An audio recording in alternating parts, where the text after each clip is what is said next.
सच्चिदानंद सद्गुरु साईनाथ महाराज की जय। ओम साई राम। मित्रों, आज का ब्लॉग आप सभी लोगों के लिए विशेष लाभकारी, कल्याणकारी और चमत्कारी है।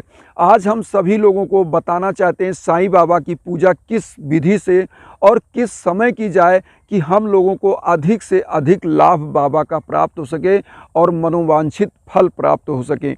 बहुत सारे साईं भक्त ये कहते हैं मैंने बाबा की पूजा इस पद्धति से की, ऐसे की और हमारी मनोकामनाएं पूरी नहीं हो रही हैं। तो ऐसे समय में मैं ये बताना चाहता हूँ सभी साईं भक्तों से कि जैसे हमारे भोजन का समय निश्चित होता है और अगर हमारा भोजन आगे पीछे हो जाए तो हमारी तबीयत खराब हो जाती है। इसी प्रकार से जब हम अपने प्रभु की जिस भी इष्ट देव की आप पूजा करते हैं, अगर समय पर नियम से पूजा नहीं करते हैं तो उसका फल प्राप्त नहीं होता है। इसी प्रकार से बहुत सारे साईं भक्त ये कहते हैं कि बाबा की पूजा पद्धति क्या है, तो पूजा पद्धति भी हम बताएंगे आपको और आप विशेष ये आज का ब्लॉग है, आप लोग ध्यान से सुनिएगा। सभी साईं भक्त पहले तो ये करें कि अपने घर में किसी भी बृहस्पतिवार को साईं बाबा की एक छोटी सी प्रतिमा या छोटा सा फोटो पीले आसन पर स्थापित कर दें। और साईं बाबा का स्थापना के बाद आप क्या करें कि कुछ जो पीले लड्डू टाइप का हो या बेसन का कोई लड्डू हो, इसका चढ़ावा बाबा के श्री चरणों में चढ़ा दें। उसके बाद बाबा को एक छोटा सा पुष्प का माला अर्पित कर दें, पीले पुष्प का। और उसके बाद बाबा के दाहिने तरफ एक तेल घी का दीपक कोई भी आप जला दीजिए। जलाने के बाद बाबा की 2 अगरबत्ती से आप आरती कर लीजिए, पूजा कर लीजिए, जो भी आप करते हैं उस विधि से। स्थापना होने के बाद अब यहाँ पर आता है कि किस समय किया जाए और पद्धति में मैं बताऊँगा। तो यहाँ पर समय चूँकि ब्रह्म मुहूर्त जो होता है वो 4 बजे सुबह का होता है, भोर का होता है। आप अगर शिरडी गए होंगे तो काकड़ आरती का नाम आपने सुना होगा और आप शामिल हुए होंगे, क्योंकि काकड़ आरती भोर में 4 बजे होती है, लेकिन श्रद्धालुओं का वहाँ पे लाइन और रेला 2 बजे रात से ही 1 बजे रात से ही लग जाता है। और जो भी श्रद्धालु काकड़ आरती में शामिल होते हैं, लगता है कि साक्षात बाबा की प्राप्ति हो रही है। यही चीज़ अगर हम श्रद्धा रूप में बाबा की आरती भोर में 4 बजे काकड़ आरती अपने घर में करें तो एक चीज़ समझ लीजिए कि ब्रह्म मुहूर्त में हमारी चित्त और हमारा मन शांत होता है, हमारी इंद्रियां शांत होती हैं और हमारा कंसंट्रेशन लेवल हाई होता है। मतलब हम एक तरह से एकाग्रचित्त होते हैं। एकाग्रचित्त कैसे होते हैं? एकाग्रचित्त होने के लिए आपका दिमाग, आपकी इंद्रियां, सभी कुछ एक साथ का संयुग्मन चाहिए।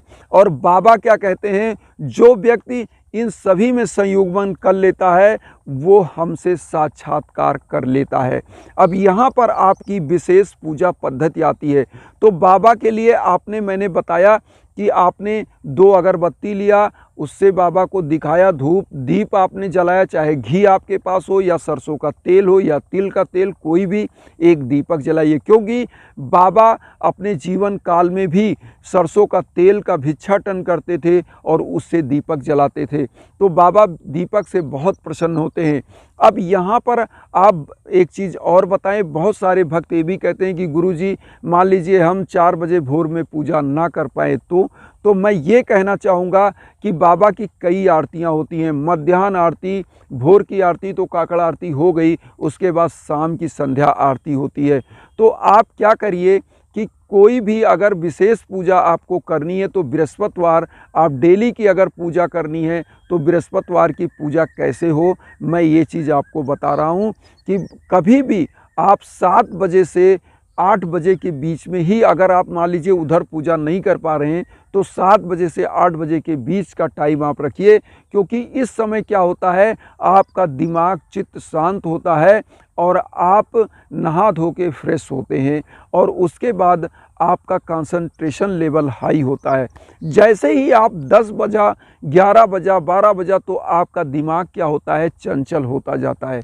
क्योंकि दिन जब होता है तो आदमी अपने अपने काम की तरफ, अपने इधर उधर सोचने लगता है।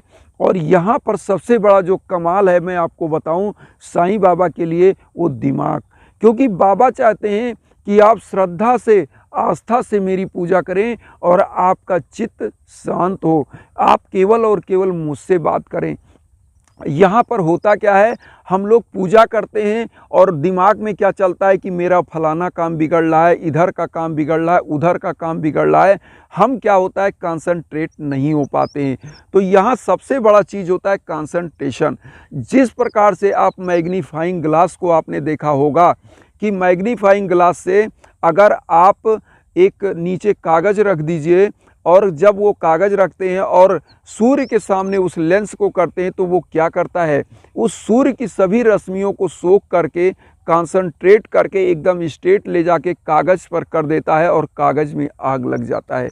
इसी प्रकार से अगर हमारा कंसंट्रेशन लेवल एकदम हाई रहेगा और हम केवल और केवल बाबा से साक्षात्कार करेंगे तो होगा क्या, हमारी मनोकामनाएं पूरी करने के लिए बाबा को प्रकट होना पड़ेगा।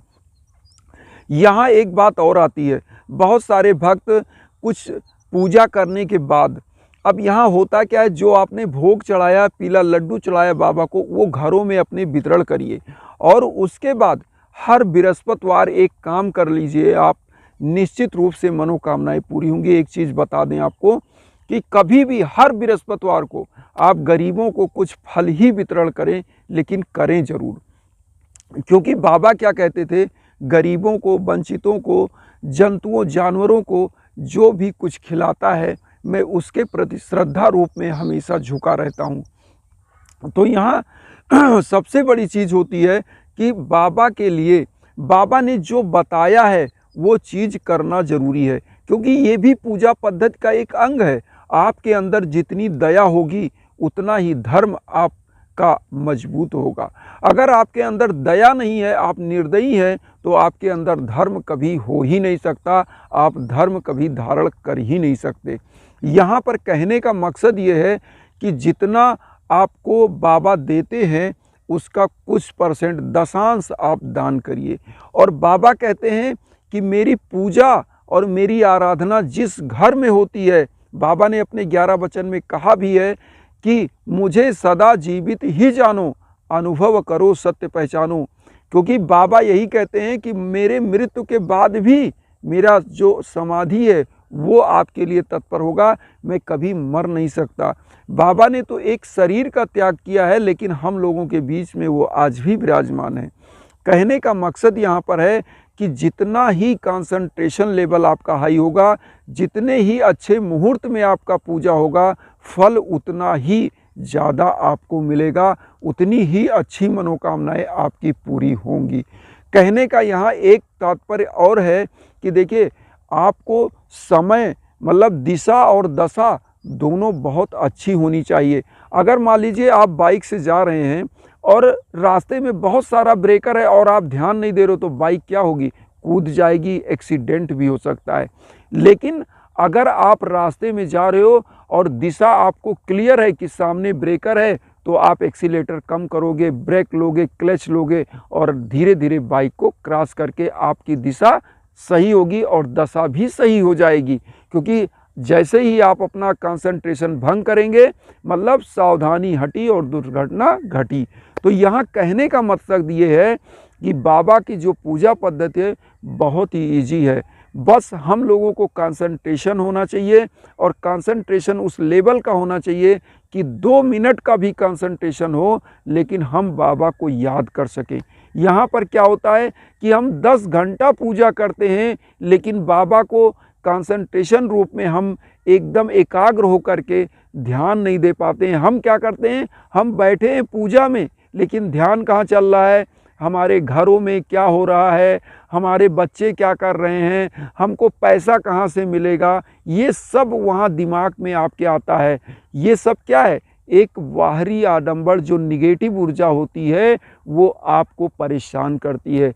जो सात्विक ऊर्जा होती है वो आपको कंसंट्रेट करती है, वो आपको प्रभु तक ले जाती है। इसलिए यहाँ पर मैं एक चीज़ कहूँगा कि कंसंट्रेट होइए और बाबा तक अपनी रेज को पहुँचाइए, और बाबा की जब ऊर्जा आपको मिलेगी, जो रेज रिफ्लेक्ट होगी, तो आपकी मनोकामनाएं पूरी होंगी।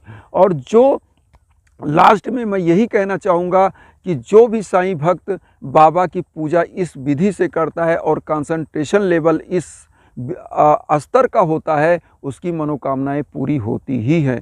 तो आज मैं यही आप लोगों से कहना चाहूँगा कि आपका भी कल्याण हो और सभी साईं भक्तों का कल्याण हो, मेरा भी कल्याण हो, मुझे भी अपना परिवार बनाइए। और एक चीज़ और कहूँगा कि चैनल को ज़रूर सब्सक्राइब करिए, उन साईं भक्तों तक शेयर करिए जिनको इसकी आवश्यकता है। इसी के साथ ओम साई राम।